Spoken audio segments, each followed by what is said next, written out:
Riwruok mar ute thieth mag ji giwegi mayudore kor gwenge mong'ere kaka Rufa ojiwo piny owacho mondo omi oduok chien kwan omenda ming'ado oganda jo Kenya ne okumba mar thieth mar SHA.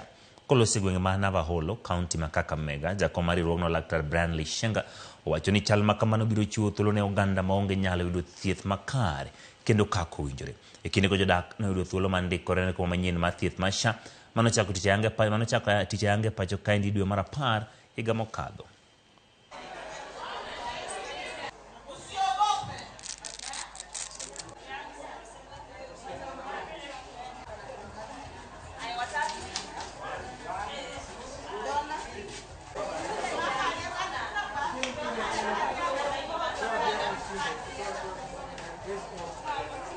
Tunahimiza serikali waangalie ile mtindo wa means testing so that we make sure that those people who are not able, wale ambao wako chini sana, wasipewe premiums ambazo ziko juu sana, kwa sababu kuna wale walikuwa wanasema wanapata 1,000, 1,200 na ili hali wakati wa NHIF walikuwa wanalipa 500 shillings. Well, the health needs are many and they are variable for different populations, including children and the elderly.